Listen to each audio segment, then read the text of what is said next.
call the meeting to order. First thing on the agenda is we will approve the agenda. So moved. Second. Ryan Schreiber and Curtis, it's been moved and seconded to approve the agenda. All those in favor say aye. Aye. Opposed? All right, next I need a motion to approve the consent agenda. So moved. Second. Ryan Ruda and Ryan Schreiber moved and seconded to approve the consent agenda. All those in favor say aye. Aye. Opposed? All right, recognitions. Yeah, we're honing in on the end of the fall sports season, and we've really enjoyed a very good season this year. Volleyball was third in the league, runner-up at sub-state. That's nice. Football's in the regional round starting Friday night up in Scott County. That's third round of playoffs. And then cross country, the women's cross country were second in the league, fourth at regional. And then the boys, they're state champions. So quite the successful fall sports season. So congratulations. All right, let's move to financials and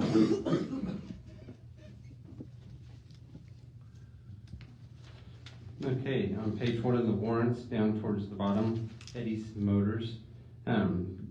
Sam just picked up a Jeep Grand Cherokee, $39,998 that you guys had approved a month ago. And then on page two of the warrants, High Plains Co-op, categorical aid, $140,441. And then a little bit below there, Holcomb Rec. A little bit of tax money came through, $17,340. And then on page three, we made another payment towards Skyward, $9,405 towards the new student side of Skyward. So total warrants for this month, $399,202.89. And then page four, our revenues are in line where we expect them to be this time of year. And then same on page five with our expenses. And then back behind that's the high school and middle school reports. So if you have any questions.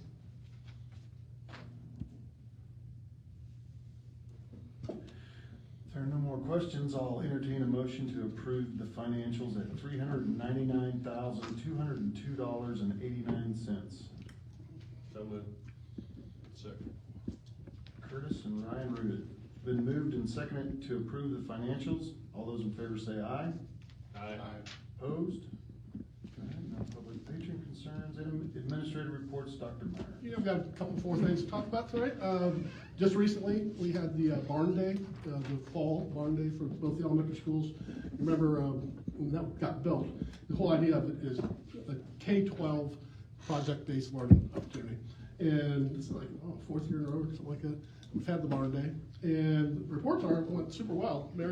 Marcy and her students put together a hands-on experience for younger kids, and very well received. So that's all good.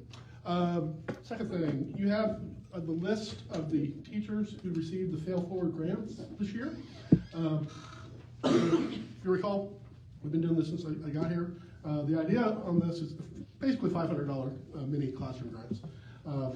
Teachers to submit an application that shows they're taking risks and doing something a little different what they normally would do. The process of this is we put out the application, and this year we received like 24 or 25. That was really good. And we funded, I think, 11. Each administrator gets to choose 2, but they can't choose 2 from his or her building. So that's from a different building. And then I get to choose 2. And then we award the checks to them, and they start buying their stuff and move down the road. It's kind of an exciting thing. Roof plan and window plan. Garrett and I are putting together a plan to establishing a phased plan to address the roofs and now the windows at Wiley. Just today we're talking about getting quotes on that. We'll start with Wiley, 4 phases, probably two phases per year type thing. Just slowly but surely get the whole, fix all the roofs, and then we'll move over to Holcomb next. So just ongoing thing that we have to do. The last thing, Mr. Jones, is the calendar committee is getting ready to ratchet up, December 9, write that down. And that's all I've got. All right, thanks. All right, we'll move to buildings and grounds. Nothing further. You're sounding a little bit better than the last time I saw you. Oh, yeah, I'll get the problem. You guys are hanging out too She's much. not, trust me.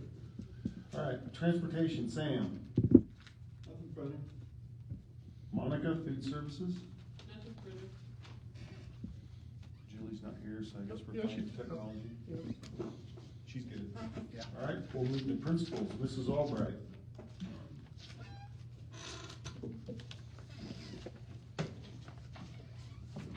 At the end of October, we had the opportunity to have an iReady our math curriculum representative come out, and Randy and I spent the day with her, and we did walkthroughs through each grade level classroom, and it was more geared on learning for Randy and I, as well as our teachers. We're still learning the new curriculum. It's something way different than what we were used to, and so it's been an adjustment for teachers and students both, as well as Randy and I. It's a big learning curve for us.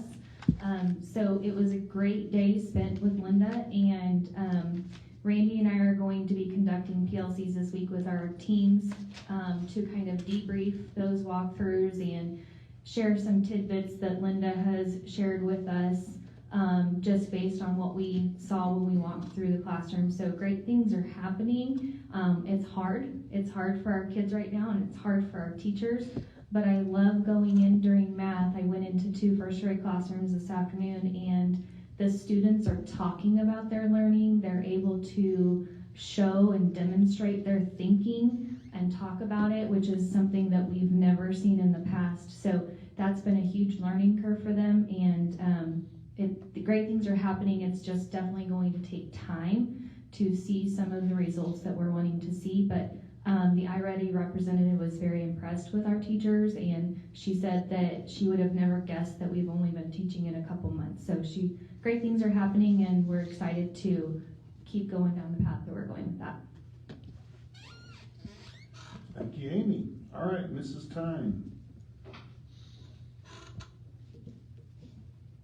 First of all, I just want to highlight in my board report, did you see that percentage on parent-teacher conference? Best ever. I've never had that good of parent-teacher conference percentage, 98.9%. That is 99. Round up. You guys aren't competitive at all. I was very excited about that.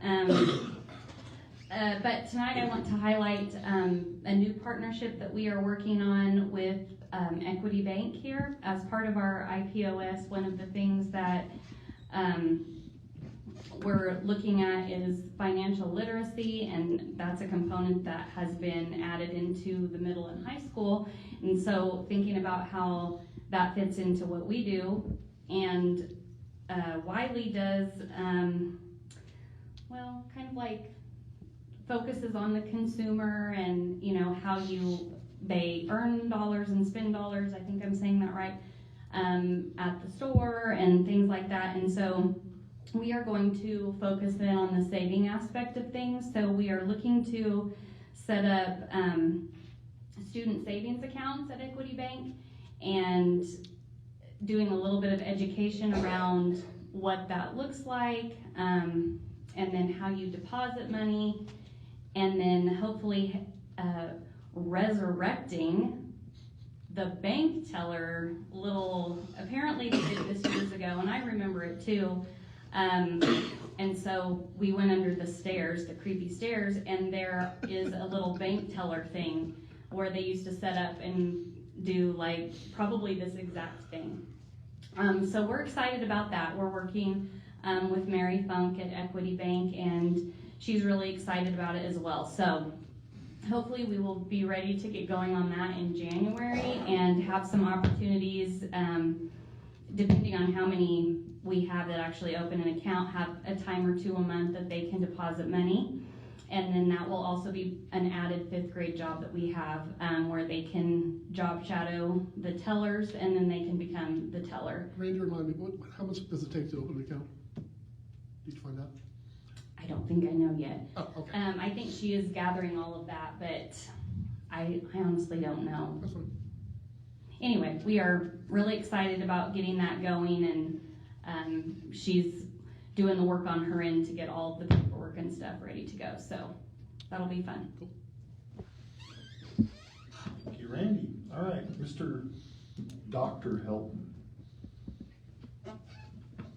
Mr. Doctor? Mr. Doctor? Mine's also an IPS report, just to update on our latest with individual plans of study. Our financial literacy lessons are still scheduled to start this Thursday. So we're starting real basic with all 3 grade levels. What is money? How does it have value? What are the characteristics of money? And then we'll differentiate between the 3 grade levels from there. So they'll have every Thursday, 1st through 3rd Thursday of the month, they'll have a financial literacy class, and then their last Thursday of the month, they'll have a chance to update their individual plans of study if they've been on a recent field trip. And on that, Mrs. Leonard and Mrs. Reynolds are putting together a career fair for the spring. I don't think we've had one since I've been here, so it's been a good while since the middle school had a career fair. And the idea that they're designing with there is at the beginning of each year, the kids just have a Google form and they kind of select 10 things that they might be interested in learning about. They're hoping to design it to where 6th and 7th graders will go to this career fair, go to certain exhibits, guest speakers, learn something specific within the medical field. Maybe it's optometry that interested me the most, whatever. And then we can pinpoint their trips better going into next year. So instead of a trip with 20 kids going to a mechanic field trip, it might be 5 that go just to see the disability mechanic, because maybe that's the line that they're interested in. So getting more specific with that, so I'm excited to see the details roll out with that over the next few months. Thank you. Thank you. All right, Mr. Johnson. Sounds like my wife. I'm just going to provide an update of where we're at on our standards-based grading in year 2 and how academically our students are starting to rise to what the challenge is a little bit. This time last year, I looked back our eligibility list and we had a little over 200 Fs that were taking place. This year, we're right at 113 in the same time frame. So if you really think about it, when we say Fs, it sounds like a lot. Oh, we have 114 Fs, but that's if you take 261 students times 7 classes, that's 1,800 possible classes that could have an F. And 114 out of that 1,800 is like 6%. Even digging further into it, because I'm kind of a data nerd, I kind of like this to kind of see where we're at. We have 188 total grades of a D or F. So if you look at 114 Fs and then you add in the Ds, which are about 60 Ds, you're at about 188 out of 1,800 that are at that non-proficient mark, and that's what we're going for. And the whole reason that there's less Ds is the grading system is pushing kids to be more proficient at that 3 out of 5 range, basically. And so that's like a 75%. So the whole purpose behind the standards-based grading is to push kids the rigor to a higher level so you have less of the D range with that. And so what we're seeing right now is the kids are doing a really good job of working harder with that.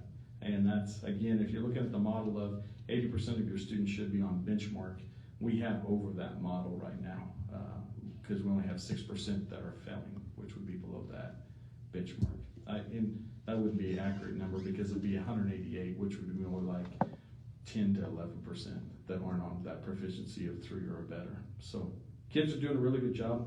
Teachers have also done a better job. I mean, it's a learning curve for teachers too in order to teach at a more rigorous level and have everything more organized. And I think you're starting to see that a little bit better. So. Thanks, Jerry. All right, let's move to unfinished business and the GCCC presentation. One of the things I did not anticipate when I accepted the position out here in Holcomb was to discover the really good working relationship with Garden City Community College. And it's not just good, it continues to grow, and we do more and more things together, which I really appreciate because it sets our students up for success, and in high school and then also moving beyond high school. So, a little while ago, about a month or so ago, Dr. Ruder reached out and just basically said, hey, as members of the board over at Garden City Community College, we'd like to come out and just kind of share a little bit of what they see from our Holcomb students, and then also pick our brain for what other things might we want to see from them. So, right? Okay. Watch it go. It's a little intimidating to be on this side, looking at you there instead of sitting with you. But I have, I have heard about how high functioning the board is there at Holcomb. I might be biased, I don't know. You know, as Dr. Myers had alluded to, really our purpose here tonight is to bring forward really kind of two different pieces of information to have a conversation about data, how we can enhance the already strong relationship that we have with Holcomb School District. But also, really just over the course of this past year, our board has made a concerted effort and decision about looking at ways and measures for increasing communication and transparency across our service area. So our service area at Garden City Community College covers 7 counties, and so we have 10 high schools within those 7 counties. So a lot of our purpose is really over the course of this next year being able to go out and present and talk with the boards and just engage on ways that we can improve on what we're doing, but also looking at ways that we can increase transparency, provide some information, data back to you that helps in decision making, helps in accreditation efforts. And so as we go through this, we'll be sharing some different data points, and then hopefully just have some time to maybe hear from you on things that will be helpful as we go forward. Our takeaway and our point for this there is then from the conversations that we're having over the course of this next year, being able to build out more of a feedback report that would come to each of the school districts starting next fall, and just taking a lot of what we've heard from different data sets and data points to be able to help come back there, and really also being able to customize that by district there as well. So if there's unique things that are specific to what you would like to know and we're able to get that information, we can customize and take a lot of that information there as well. Before I do move in though, I do want to make sure we get a chance to introduce our board members that are with us. So if you could get you to come up front here, come front and center. I think as each of you are aware, I mean, the work that happens with any organization takes good leadership, and we're blessed to have great leadership with our board at Garden City Community College. So I'll let each of them introduce themselves. Hi, Ryan. Beth? Yeah, Marilyn Douglas. Scott. Hi, Scott. Nice to meet you. I know you. What's the legend Leonard hits? Hey, are Bob and Ann still on? They're still in the Mediterranean. Good Need deal. to stay away, we Scott. get more rain when they drop. Hi, Matt Jones. How are you guys?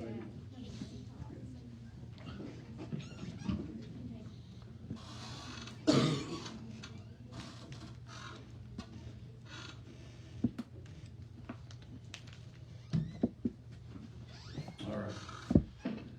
So as we go through, just to kind of start to drill into some of the data, what you have here in front of you is the last 3 years we track, and we actually have it back for the past 10 years.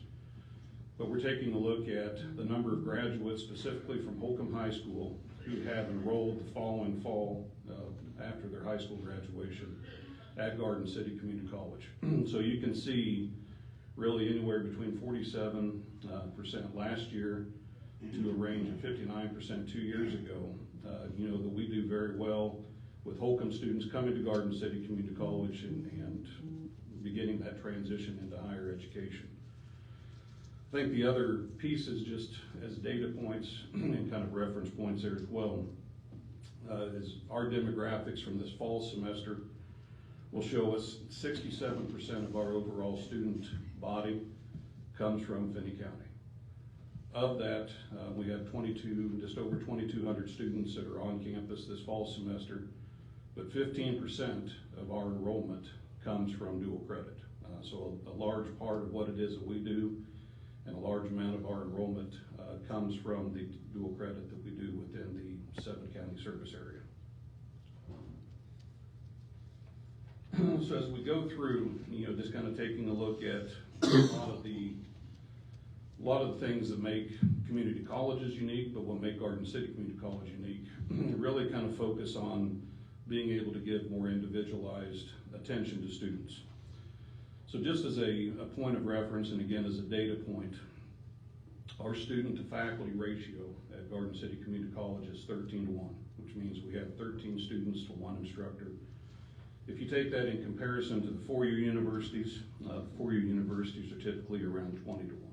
So, we believe being able to have more personalized instruction in the classroom, where individualized advising comes from a lot of that work, the focus that we had to keep class sizes smaller and keep more of that individualized focus.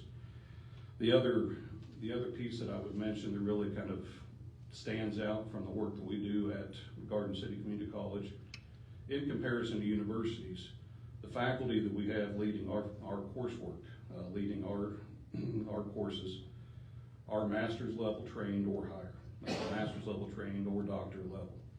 When you take a look in comparison to a lot of universities, you have grad assistants that are teaching a lot of your undergraduate courses.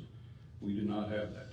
So again, you have a master's level trained or higher faculty that are leading the instruction. Just as kind of a reference on graduation, ultimately at the end of the day, our focus is on students and student success. And the measurement that we use is graduation. Now, kind of a key element of that there is that our graduation isn't all necessarily the 2-year associate degree. It can be a certificate, it can be a 1-year certificate, it can be a 2-year certificate. So there's a lot of different on-ramps and off-ramps that we have built into each of our programs. But as a data point, just to put some things into context, Garden City Community College has had the highest graduation rate over the past 5 years of all of the 19 community colleges in Kansas. So we've had the highest increase and the highest percentage of graduates over the course of the last 5 years. So I think that begins to tell the tale of the focus that we place on student success. A lot of that, again, comes from many of the programs that we have built intentionally, built different on-ramps and off-ramps like I mentioned. So, as we've brought forward 5 new programs over the course of the last 5 years, mainly in robotics, crop science, carpentry, construction, and industrial maintenance. Each of those programs have a 1-year, a 2-year certificate, and a degree option that is built in so that students have industry recognized credentials they can leave with, whatever their intention may be. Not everybody's intention is to go on to a 4-year university, which is why we build in those different on-ramps and off-ramps. A lot of our focus is really placed on how we can eliminate barriers. Specifically, when we talk about barriers, those barriers, really what we focus on is access and affordability. So how can we increase access? We're an open admissions institution, which means that we serve all students who come to us. And then we also, look at how it is that we can place affordability really at the forefront of what it is that we're doing. So, with that in mind, and I think many times, there's conversations that we're having there with Holcomb school districts and things that are happening. Many times, and I think your superintendent does a very good job, you can pay me later for saying this, does a very good job of apprising the board and keeping the board informed on what it is that's going on. But many times boards don't necessarily know some different initiatives or things that are happening. So Just to kind of give you a little bit of context on some initiatives that have been put into place at Garden City Community College to address access and affordability. This past year, we introduced a new program called Buster Boost. And the Buster Boost is a program that is specifically directed towards increasing access for students that are taking dual credit and addressing affordability. So how we do that is we work with each of the school districts to be able to determine who the students are that are on the free and reduced lunch plans. Those students, they're not disclosing that information to us, that information is kept confidential. But those students then that qualify for free and reduced at the district level are able to enroll in and take dual credit classes tuition and fee free. So we are eliminating the access and affordability components by being able to increase that ability there through this particular program. The other piece of that there is that for those students that may not qualify for Buster Boost on the free and reduced, we have provided Holcomb School District with a defined amount of money, I believe it's $7,000 this year, that is available for students who don't qualify for Buster Boost to help offset the cost of their dual credit enrollments as well. So the school districts are working to determine and award those dollars that come back to the college to offset the cost of dual credit classes. And then the other piece, something that we have put into place here this past month. I know that Holcomb has gone to a new initiative there in the last few years for early grads, being able to have the opportunity for students to graduate early. We want to be able to help those students that may be graduating here in December have an opportunity to access scholarship funding and start in January. So this next, actually in place now, and for students that would be graduating early from Holcomb, there will be a pot of $23,000 that we have set aside for scholarship dollars for them to be able to access and utilize so that they can transition directly into higher education starting in the spring semester.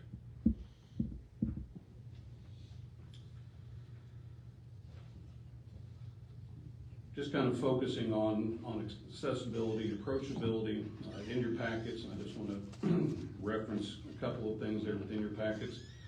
You do have a copy of this PowerPoint that you'll be able to go home and read and digest even more so than now when you get home. But also, there is our most recent economic impact study. So last fall, we had conducted an economic impact study of Garden City Community College's impact on our service area region, on the 7-county service area region. And just a couple of points to kind of draw attention from that study is that it shows Garden City Community College has an overall economic impact on an annual basis of $124.5 million to this region. In addition, and I think this is a point that we definitely highlight and promote as much as we can, but at the very bottom left of that handout, it talks about the fact that Garden City Community College graduates earn an additional $17,100 more in annual earnings compared to those students who have a high school diploma. So you start to see the value that is added from earning the credential and the degree from Garden City Community College in what the annual earnings are. At this point, I will turn it over to Dr. Douglas to bring us home.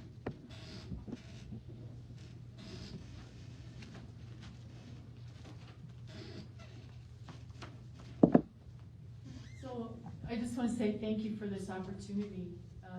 Student success is one of the major ends or expectations that our board sets for the college.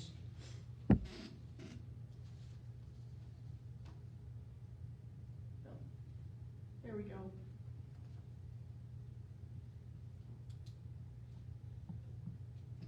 So in defining student success, there's several parameters that we use. And the first one I want to talk about is course transferability. And the two expectations that we as the board set for administration is that students will have the academic prerequisites that they need to transfer to a university if they choose to. And then the second is that those courses transfer successfully.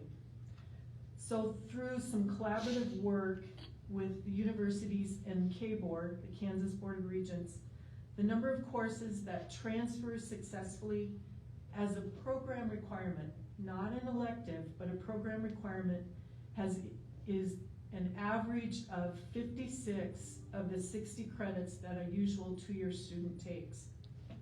So in the 15 years that I have been a member of the Board of Trustees, that particular number has doubled. And I'm pretty proud of that. And in fact, Garden City Community College leads the other 18 community colleges in the number of courses or credits that transfer to university system. Building on that is that we have a position on the Transfer and Articulation Council.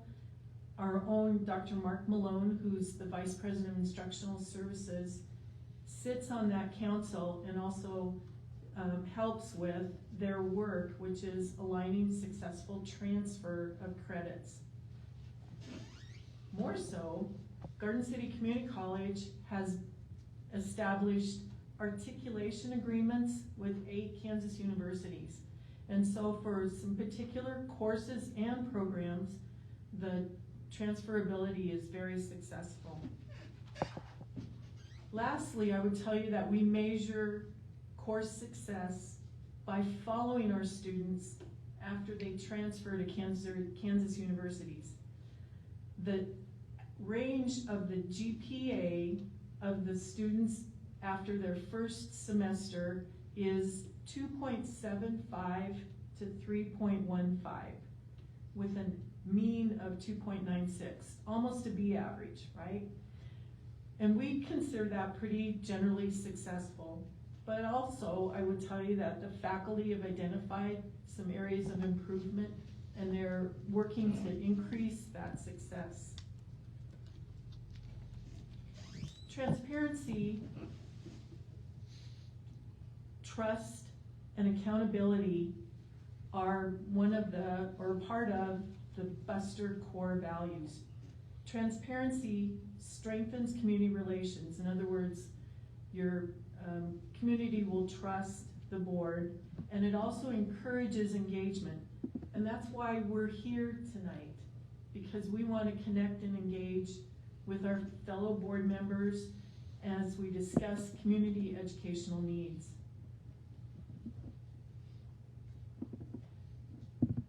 At this point, I just wanted to say thank you for your time and commitment in supporting community education.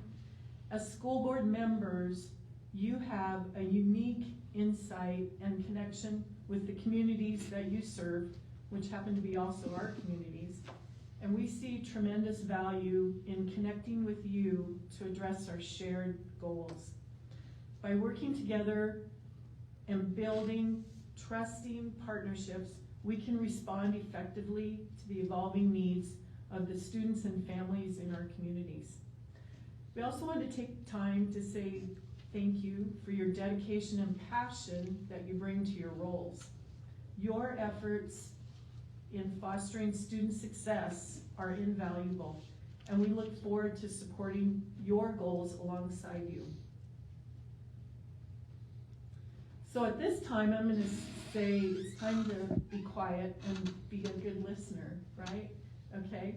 This is the time that we want to hear your comments and questions. But think about, have you heard or know of any community educational needs that we could address? Are you aware of, or is there any other data points that might be helpful for accreditation for you? We want to be good listeners, and we want to learn about what's going on in your community, so please share. Thanks. And open it up for discussion. I've got a couple different data points I'm interested in getting, Ryan, and I'll type them out and send them to you. And this is all from the standpoint of Holcomb. So, what percentage of our students actually earn their AA, and how long does it take? Do you get it done in 2 years, or it says it has to be done in 2 years, but that's generally what it is. What's our average GPA at Garden City Community College, or students that go there? You mentioned the range going on to the four-year university, but I'm curious about our students as they matriculate to you, how they did. I'd love to see you break down the grades by academic areas, meaning English, math, science. How do our students fare in those areas? And that can help us inform our efforts to prepare them to move on. How many go on to a four-year university? Just raw number. And how many enter a technical program at Garden City Community College and beyond? Because like I said, not everybody goes on to college. They don't need to, but I'll type all these out and get them to you. But I'd be interested in getting feedback on those. I heard some of the same requests from some other board members at Garden City, so. Good idea. Anything else? I just want to say thanks for all you do. And I think Garden City Community College is a pretty valuable asset to the community. And I mean, I've had two daughters go to Garden, so just very appreciative of what you guys do. And I just think that you're going in the right direction and really helping the kids of our communities to succeed. So thank you. This is an effort for us to link with other boards, and so I will tell you that you're a guinea pig.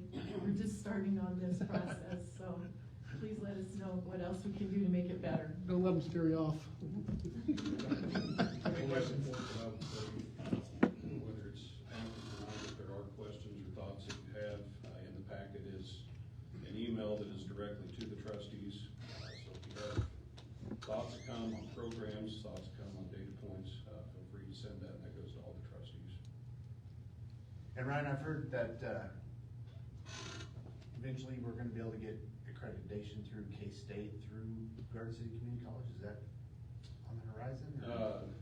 So not accreditation, but how- programming. So there's some work that's being done right now to bring on-ground degree completion programs through K-State at Garden City. Okay. So we're very close. We're inches away from the finish line, and stay tuned. But yes, there will be, similar to what we've done with Newman University and Fort Hays on bringing on-ground, because that, a lot of what we've heard from community members and others is there's a lot of opportunities that are available online. Online learning is not for everybody. And so the more that we can try to bring and retain talent here in Garden City and keep bachelor's and even master's degree options available, that's our focus on what we're working on. Perfect. Thank you very much. Thank you. Thank you. All right, we will now move to the state assessment presentation. As a piece, well, every year, the state assessments are taken. As a part of accreditation, they are holding everybody's feet to the fire of having a balanced assessment program, okay? What that means is a variety of different tests we have to take. And with some of the ones that we actually do, Fast Bridge progress monitoring, course assessments, obviously, state assessments, ACT, work keys, a variety of different ways to checking in on how our students are doing, of course. I'm much more interested in growth measures. State assessment is not a growth measure, but it's an important data point. So we asked the principals to present to you the results from last year's. At Amy's school and at Jerry's school, it's just going to give you some raw information because there's no cohort that takes place. Randy and Tyler, yeah, that's your name, will talk about their cohorts of kids as we come through. So, Amy, if you start, please.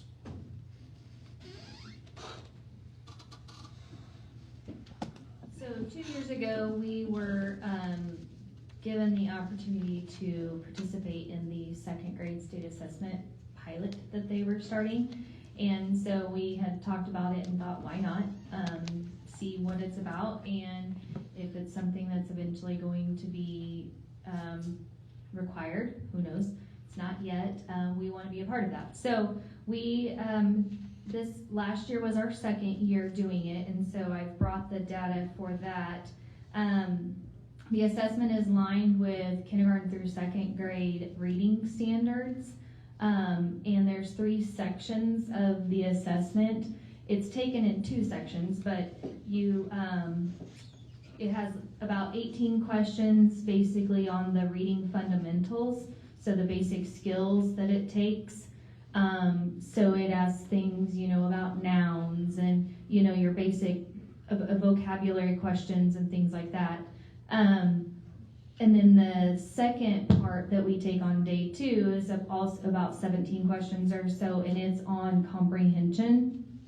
So it breaks the comprehension piece of it down by literary text. So they read a story and have to answer questions about the story, and then there's an informational text piece. So it's a pretty short assessment. We break it down into 2 days. It's not timed. It doesn't seem to take the students very long, but it's all on the computer. It's scored on, it's a computer scored assessment, so that whole thing, and then we're just given each individual student's score that they got. So for the foundational reading skills, there's 19 questions on that, and our average, that's not my data, sorry. I don't have fancy graphs. So, the average score for our students on the reading foundational skills piece is 17 out of 19, so we're doing fairly well there. That's about 89%.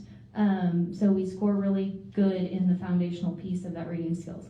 Comprehension is the next piece of that. And so that's kind of where we tend to see our FastBridge scores are not as great as well, so we're well aware of that and trying to tackle that piece of it. So the literary text, there's 8 questions based on that section, and our average is about 5. So we're not so great, 63% in that, and it's the exact same for our informational text comprehension. So comprehension is definitely our focus, and we've kind of known that based on our FastBridge scores as well, so it's kind of lining up. So that's some of the things that we're tackling within the second grade, and our in-class intervention system that we have in place is really helping us with that. So hopefully as we continue going along and taking this assessment, we kind of see some better data year after year. So I will be keeping track year to year, but it's a new set of kids each year. So.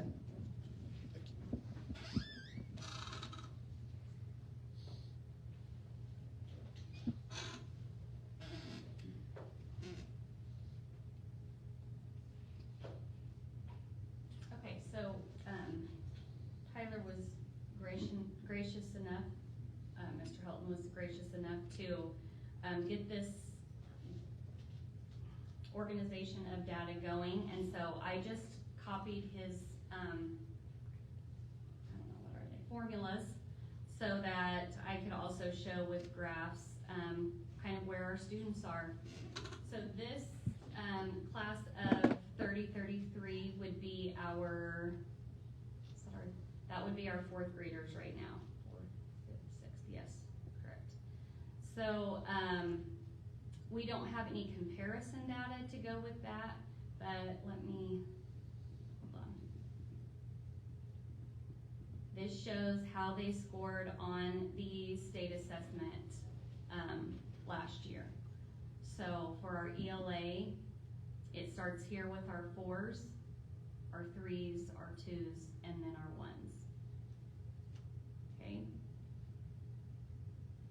And then here in our math,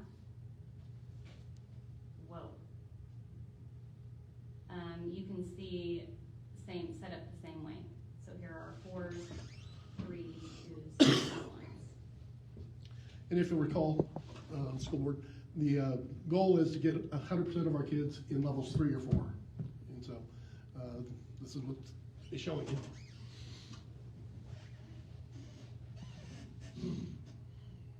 Okay, here you see a comparison between Holcomb Elementary and the state average. Okay, so for our 3rd grade students last year. Okay, so that would have been, they did get to take the pilot or whatever. They did do that in 2nd grade. Okay, okay, this class was able to do that. And you can see that we're much closer within the math, the area of math. That is typical across the board. Okay. This here is probably the percentage of ones is probably the highest I've seen it in third grade for a few years, so that will definitely be something to keep in mind with this class. Okay, so if we go to 3032, these are our 5th grade students this year. I'm sorry that this is hard to see. I can see it on mine, but it's too wide for the screen there. This kind of shows a comparison of how they did in their 3rd grade year, and then it shows the breakdown when they took their 4th grade state assessment in ELA.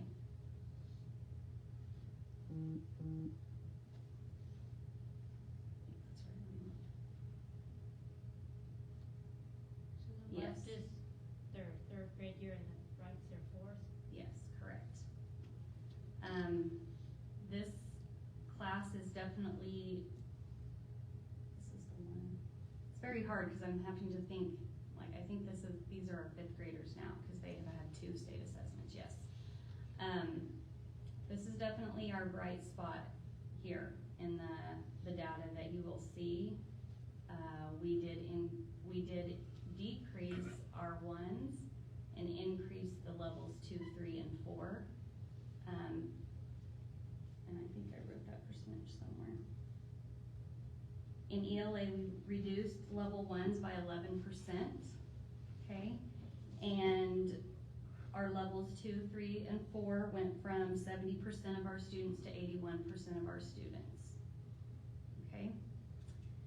And then you can see the same over here with our math. The part that you can't see is the yellow there is 55% and the green is 5%.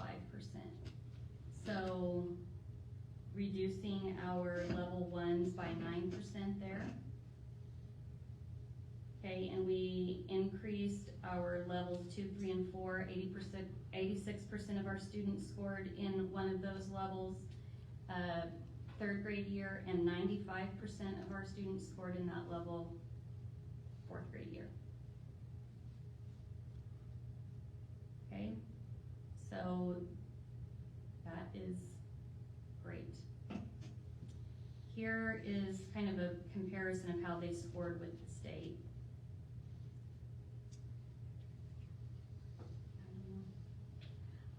So you can see in each level, they are either ahead of the state average or equal to the state average. Okay. And then here is this would be the class that's in middle school this year, our 6th graders, but took the 5th grade state assessment, so the data, would be from their 5th grade year. And you can see the data does not trend in the direction that we want it to trend. A huge increase in level 1 for ELA. We did deal with a few challenges last year in 5th grade. I would contribute some of that to that, but this is definitely something that I see across the years. If I go back and look, I can go back and look the last, I think I went back at least 5 years. Our data trends this way. When we hit 4th grade, we struggled just a little bit on those state assessments. Right now, I'm currently taking letters, and it talks a lot about, in 4th grade, you've heard that learning to read becomes reading to learn. A lot of our students, they're not quite ready for that transition, and they're using so much of their brain power to decode that comprehending is very difficult. So the things that we have in place, the things that we're doing across the board from in K-5 having a core curriculum that focuses on the science of reading, and it focuses on teaching the phonics, the phonemic awareness, all of those things, so that they are stronger with those decoding skills. That is our hope, and that is what we're putting our efforts to. This letters training, we currently have, I think I have at least 6 of us doing, 4 of us doing level 1, and 5 doing level 1 or unit 1, and then I have 2 more doing unit 2, or what is it called? Volume. So it is very, very intense. A lot of reading, a lot of learning, and a lot about learning to read and the importance of it. So I also have to believe that affects math, because it's going to be increasingly important for them to be able to read and understand word problems, not just be able to solve the number problem. The new curriculum that we adopted, iReady, is, as Amy was talking about, is a lot about discussion, talking about strategies, talking about math. There's a lot of word problems in it. I've had several phone calls from parents because students are struggling, and that matches what we see on state assessments as well. So I do feel like it's somewhat of a true picture, but I also feel like we battle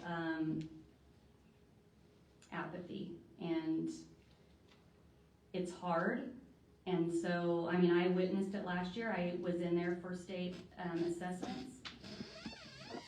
Gave them my spiel about, the importance of it, taking their time. I had kids done in 10 minutes. Clearly had not taken the time to do the best that they could do. So we talk about that quite often, and how we can work on that. How do we, we've worked a lot on how can we adjust things so that they're not just tested for the last month of school. And so one of the things that we're going to do is similar to what the middle school has done, which is to basically compact those assessments into a shorter time frame, as opposed to we're going to take 2 tests here at the beginning of April, 2 tests in the middle of April, because that gives the impression that all we do in April is test, when it's only really about an hour of time, 4 times during that for those state assessments. So we'll look to keep that a week where we do our 2 reading assessments, we do our 2 math assessments, and then we move on with our learning. And our hope is that will, eliminate that feeling of testing from the beginning of April until the end of school. So we're trying things, we're educating ourselves, we're tackling our core programs, we work our butts off, MTSS, RTI, we're doing the things that I am reading about. And so it's hard to look at that and see that. Also, I compare it to our growth data in FastBridge, it doesn't match. So for example, our class that had the highest growth on the state assessments had the lowest growth data, which I guess would make sense if they're already maybe higher performing. But our 5th grade students, that's what you're looking at right there in ELA. 80% of those students showed typical or aggressive growth on our FastBridge data, or they were already at benchmark. So when I look and I see the huge jump in level 1s, that does not match what our other set of data shows. So finding where where those don't match up, that's our job. So try and figure it out. But the FastBridge data you're talking about, is that the 5th graders or because these are the 6th graders, right? They're 6th graders, but this is their growth data from last year. So I keep it from year to year. I think I started probably about 3 or 4 years ago, looking at that, and then I just keep it all in one document. So yes, 80% of those students showed growth. So my feeling would be they took that more seriously. Now, there are still 20% of them that maybe made growth but didn't make a full year of growth. I mean, we may see them slip between the levels because they haven't made that full year's growth, and that was pretty much, each one of the grade levels made 75% of them made a year's growth or more, or were already at benchmark. So I feel like the two data points don't necessarily match up, and so we have to figure out how to get them to match up better. And with that, I'll pass along to Mr. Ellis. Guess I'll keep the trend there and work from the bottom up, which I guess works out better because it gets better as we go, actually, at the middle school. So looking at the cohort of 2031, that would be this year's 7th graders, but this is their data from 6th grade. They were 11 points behind the state. Those are the blue are their composite scores. So over the last 3 years where that cohort has scored, 298, and it's gone down. The red is the state average. So in the spring, they were 11 points behind the state average, which actually closes the gap by 4, because statewide we had a regression in scores. It's concerning data. We lost ground with our tier with all levels 1 through 3. I can say that the strategies we're using this year in 7th grade, you'll see that 7th grade we had lots of gains with that cohort. So I'm hoping this year 7th graders also experience those gains.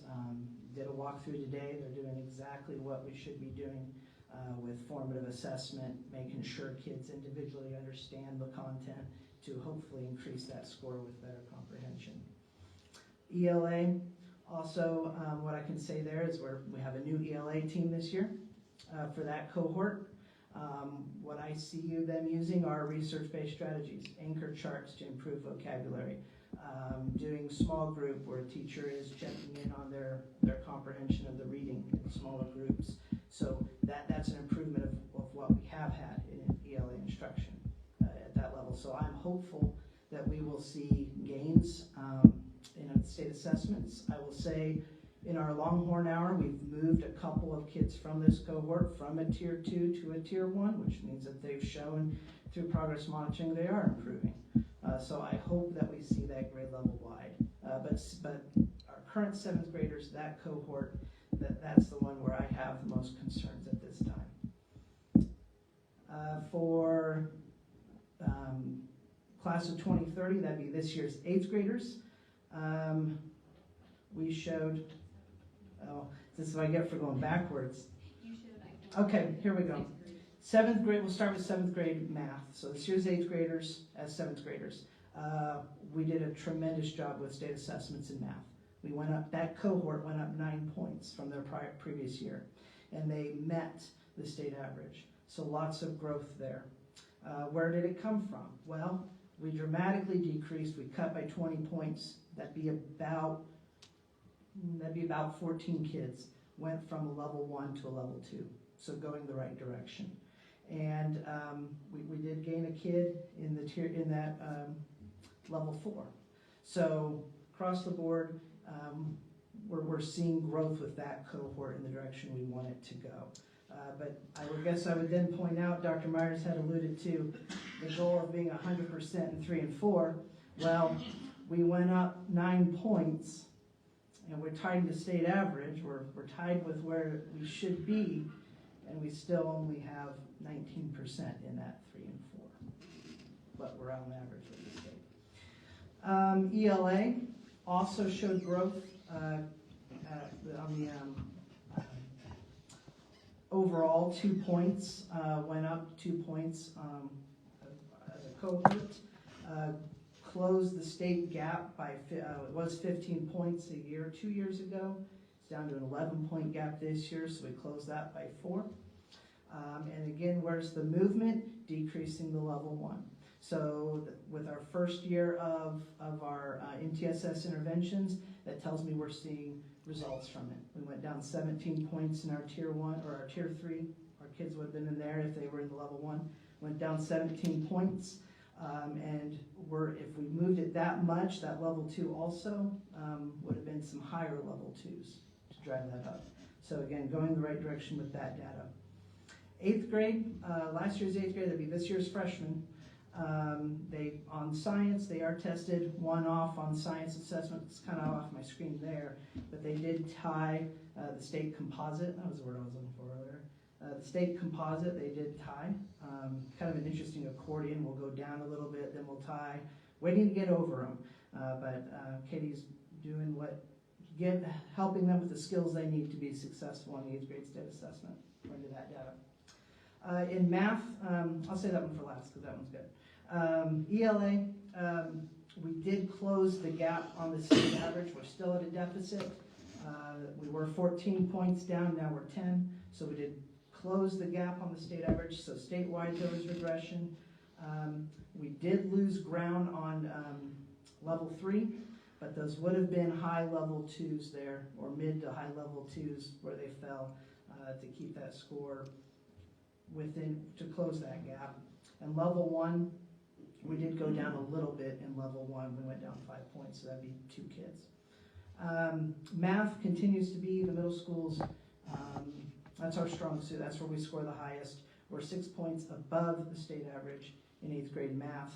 And if you were to look at cohorts back, 8th grade math is where we have consistently been above the state average by multiple points. But even there, looking there, we're 6 points above the state average, and we only have 17% levels 3 and 4. Those would have to be very high level 2s in order to be that high ahead and only have 17% in 3 and 4.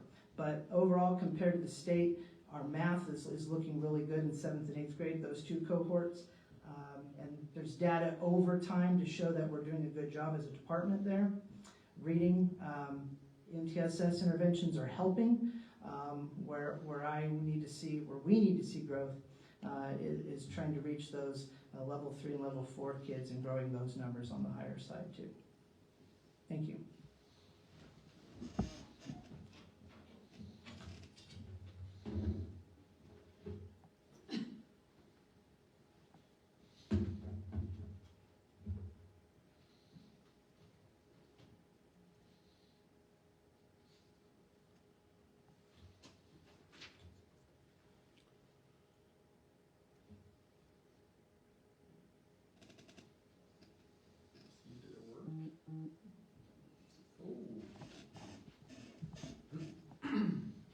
All right, state assessment scores at the high school.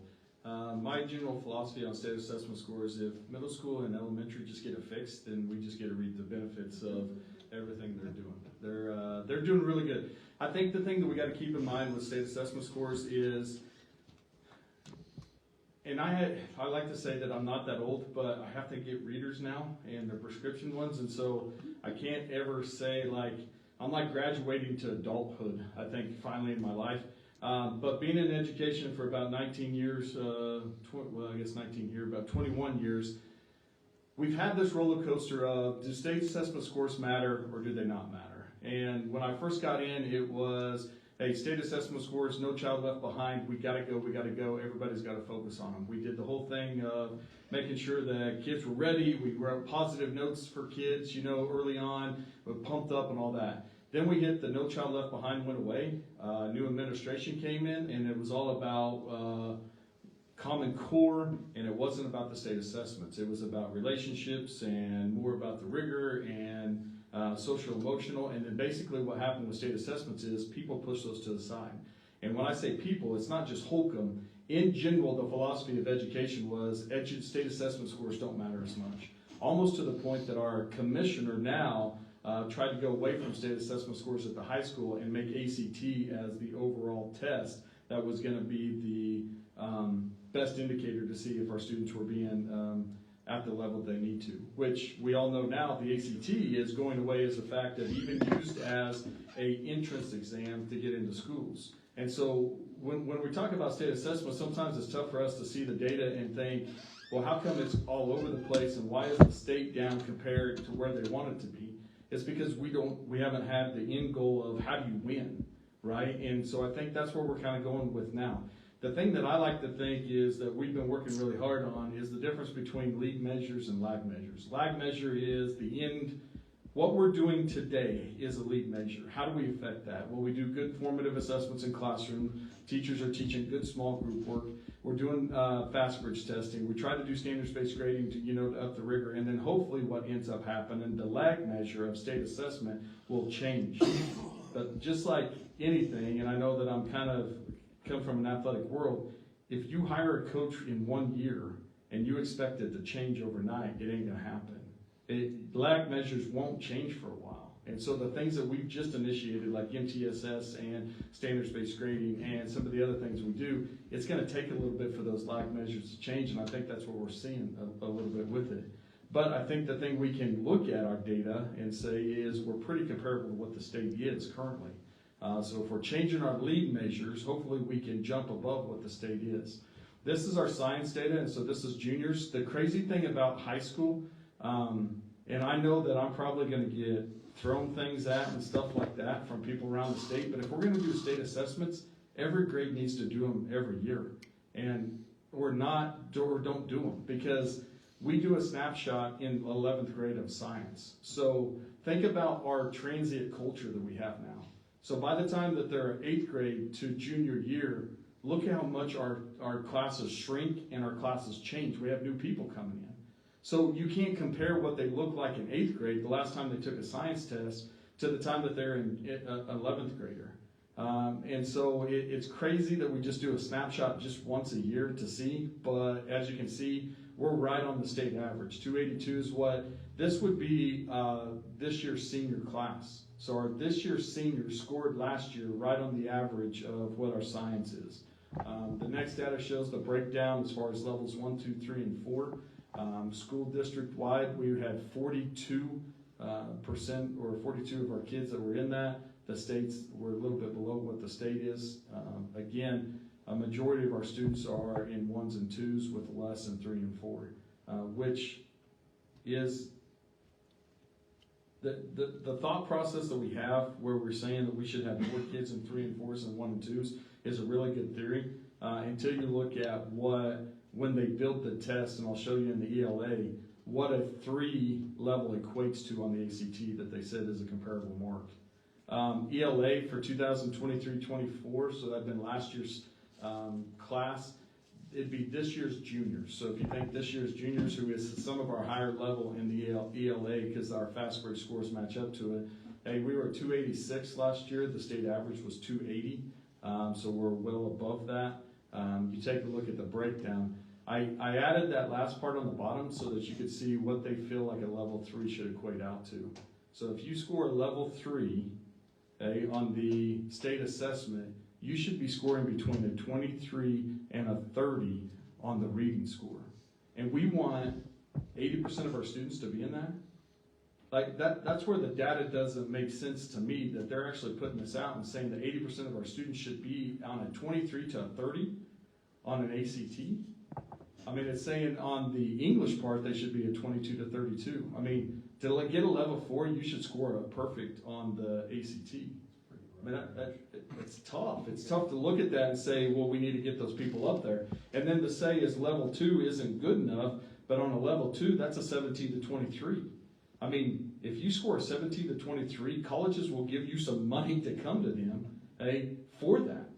But yet, we have to sometimes really look at that and say, okay, level 2 is pretty good. I think the people in KSDE right now that are putting out KESA understand that, because some of the things you're starting to see from KESA is outcomes won't be a part of KESA to 2026. But what they're saying is, what is your target group that you want to move? And I think when it really comes down to it, they've talked a lot about, this is an API report that you can get off of our KSDE AMOS. But it breaks it down, and it's tough to kind of see, but it breaks down from low level 1 to high level 1. And there's a difference there in your kids. So if you say like 50% of your kids are in level 1, well, yeah, are they low level 1s or are they high level 1 kids? And I think that's a big difference, because if you take a look at 83 people that took the test last year, we only had 2 very low level 1s. Hey, everyone else 19 was in a high level 1, which means is these are close enough to move into like a level 2. The biggest ones there that was a really good data to look at is 23 in high level 2. They're not too far off of that level 3 is what they're wanting to look at. So we have a good portion of that junior class that was sitting there just below that level 3 that would bump them up into it. And I think that's how we have to look at it. KSDE or the KISA people are saying focus on your high level 1s.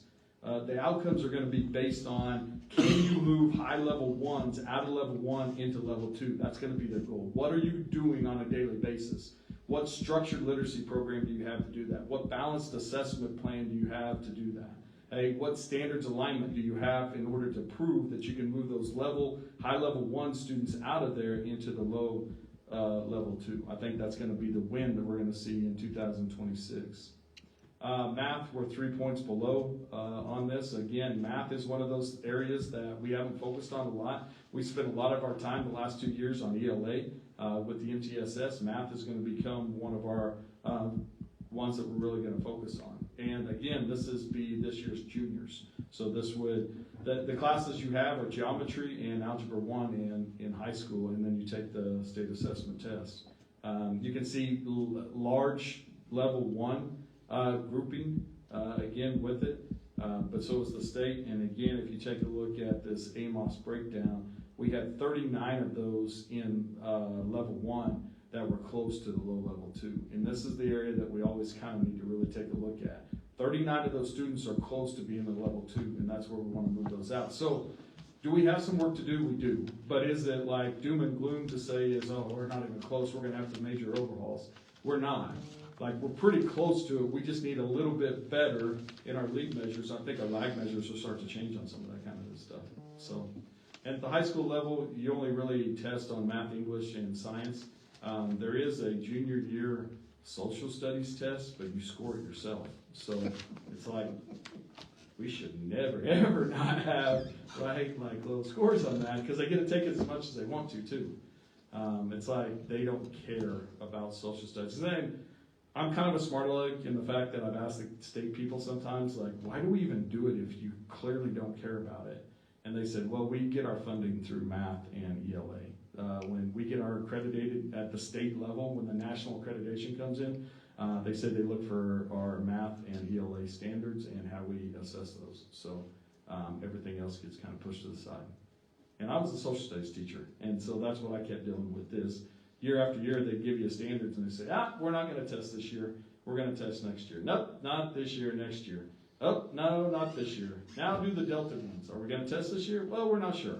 So I taught social studies for about 8 years. I never did the state assessment, and I was the American history teacher until they found out that they wanted to go in a different direction.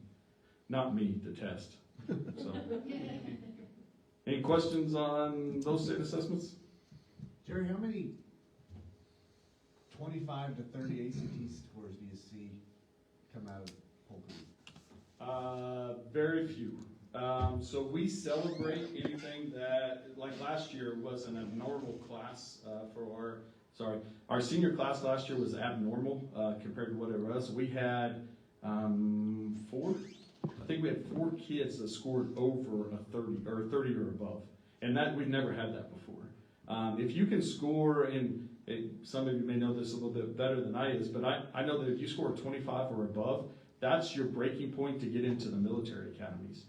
We had a student here, Tyler LaSalle, played football for me, really wanted to go to West Point, but they said West Point is the average annual makings if you graduate West Point. Fortune 5 or Forbes came out and it was like $150,000 starting salary, so everybody was trying to get to the Army Academy or West Point, and the break even to cut everybody off was at 25, and they said that's because it's a really high score. So you don't have that much. Our average ACT score is around a 16. The state average is around a 16.5. So if you look at the state average is a 16.5, but they're saying is you need to have 3s and 4s, which would be about a 25. It doesn't compute. But the problem that we have is you have two different factions of people trying to talk about the state assessment. You have the state legislatures that are trying to use the state assessment as weaponizing, I guess, where KSDE has come out and said is, a level 2 really is okay, but state legislatures say, no, it has to be a 3. Well, you got conflicting data out there. So for us, a student that scores on a level 2, a mid to level 2, that's a proficient student. Right? We need to dramatically decrease level 1s. And I think at the high school level, that's really what we're trying to go after, is we can dramatically decrease the level 1s. Level 2 means that you can be proficient and then push 2 ends. Then we need to push kids to get better into the levels 3 and 4, which means we have a higher level of rigor and we're pushing some of those kids that are upper level kids. So, What was our goal to get everybody in 3 and 4? Yeah, I mean, we have to tell. I win? Infinity plus 1. Oh, that's right, yeah. My goal, but they basically said it has to be done within 10 years. It's a perfect mousetrap because. And it'll change in 10 years. yeah. State assessments probably won't be even around. They'll do something else like the ACT. You won't even have the ACT ever again.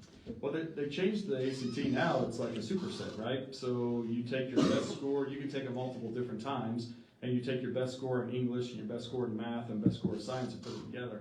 Now they're talking about doing individualized testing periods. So you don't even have to take the entire test all at once. You can go in and say, I want to just bump up my English.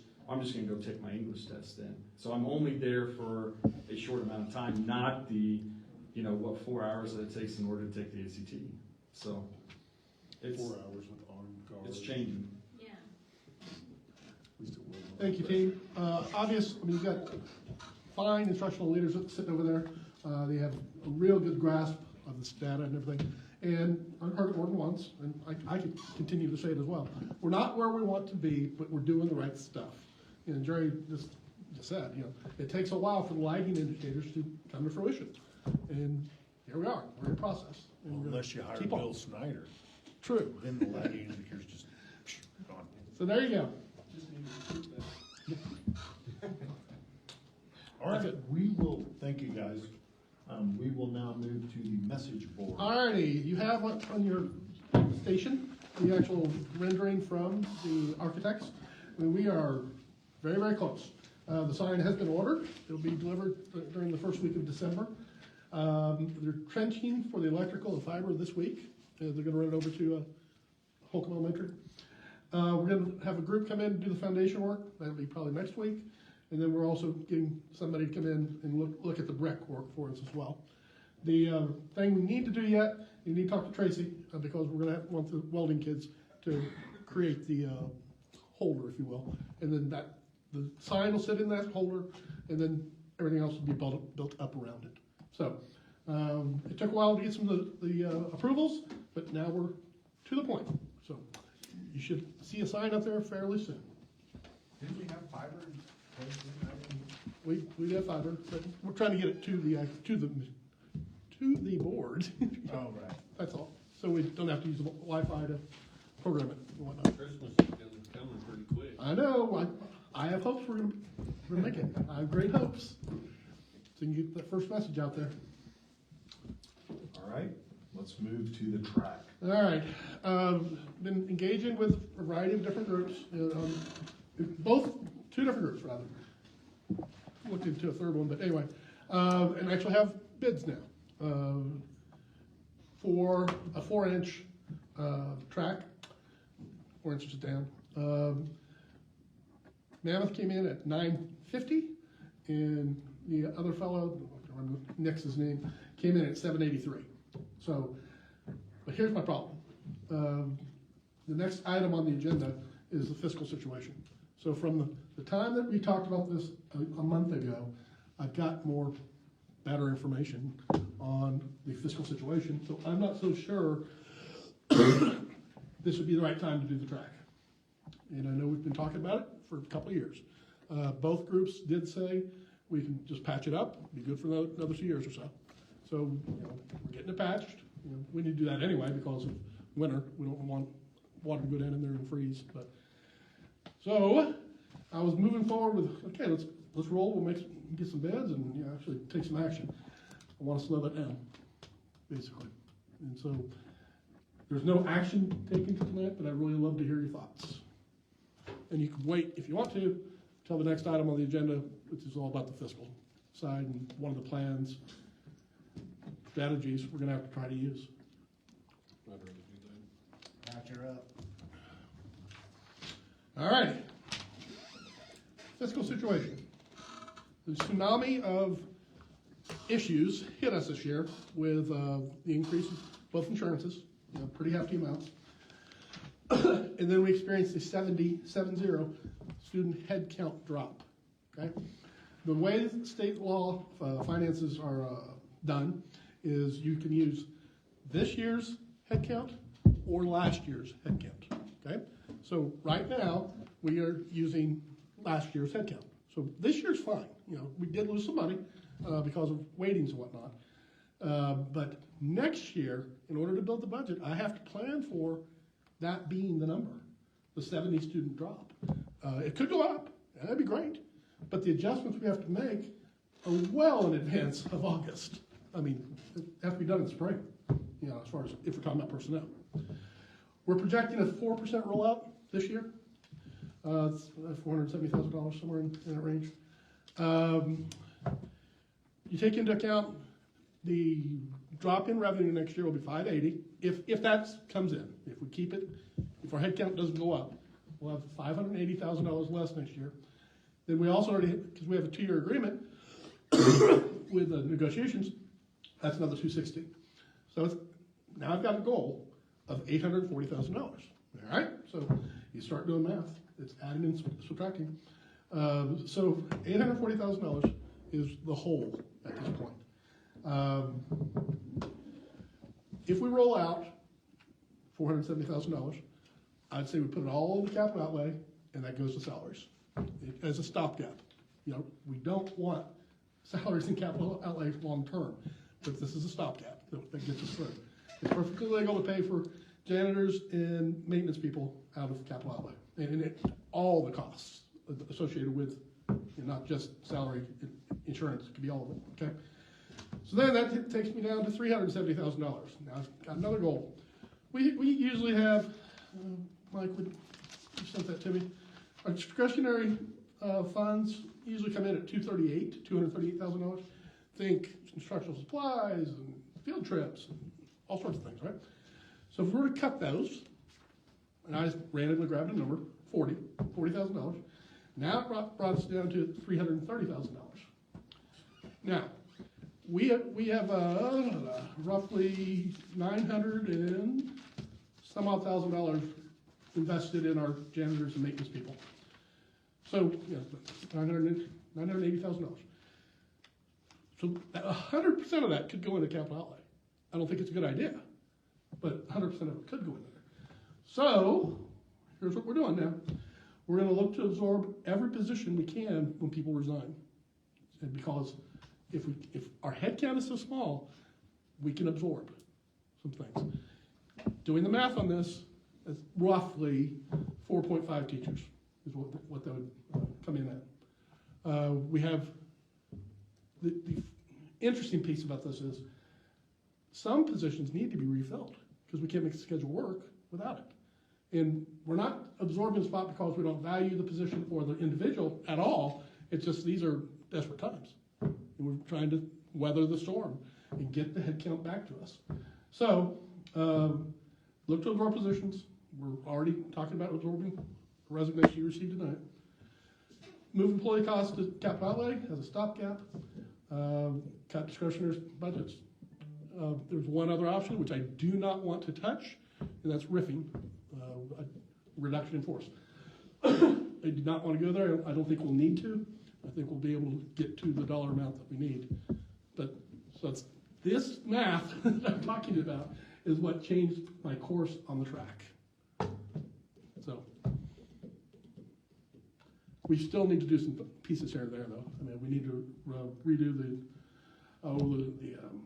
discus and shot rings. That's $30,000. We can do that. But to take on the entire track, I need to know what you guys think.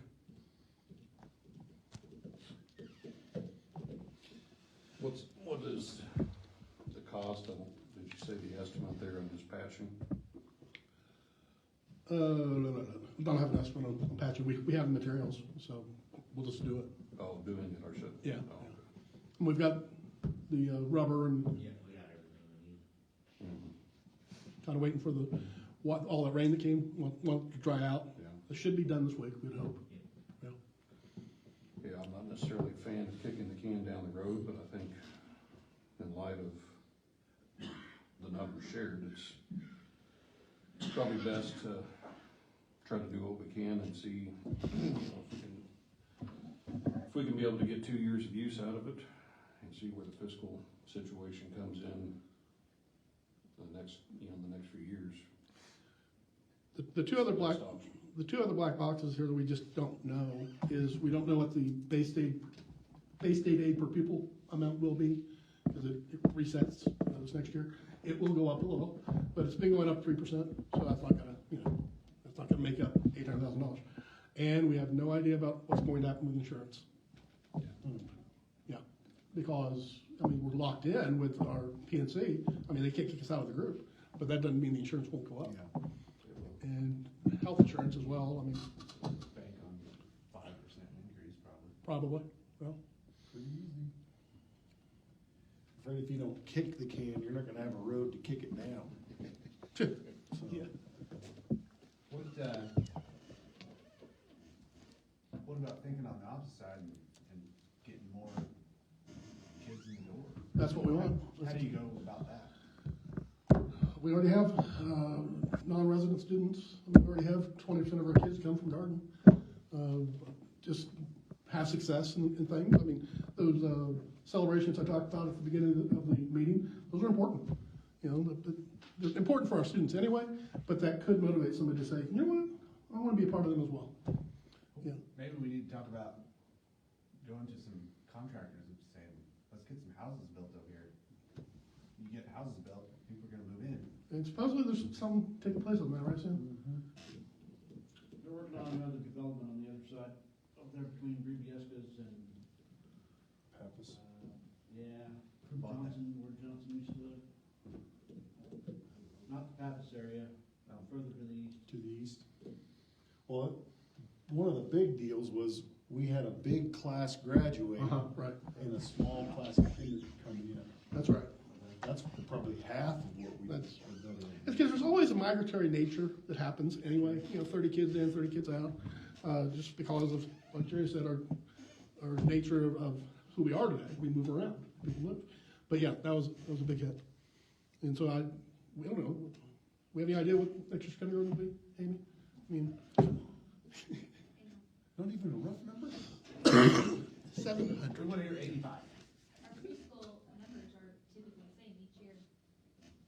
But they're not hardly different. But it's the number of people that don't in preschool that we don't know about, and we were expecting a lot to enroll in. Well, there's so many kids that go to those church preschools. Yeah. In town too, lots of kids go there. So we just expected to have a lot from those preschools enrolled, but then this year we did not have them. Picked up much in March. No, it's minimal. And we only run it for ourselves, for our own kids. As far as, I'm not interested in casting it across the entire state. That's a behemoth now. That was back in the day, that's what we did, but the new rules apply to it. But in our virtual school is just for our kids who fit that mold. And the great thing is, we keep those kids, rather than being dropouts and move.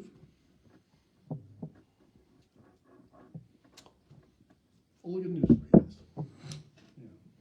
Every month. I know, it just gets better and better. All right, are we done with that discussion? I am if you are. Cash away. Yep. All right, executive session, 15 minutes. Don't need it. 10. 10? 10. All right, let's Guaranteed. go to executive session for 10 minutes at, let's do 7:32, 7:35 for 10 minutes. Dr. Myers, principals if needed. Yep, please. Okay. All those in favor? Aye. Well, we got a motion. So moved.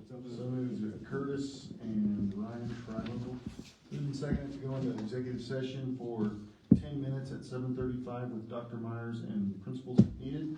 All those in favor say aye. Aye. Opposed?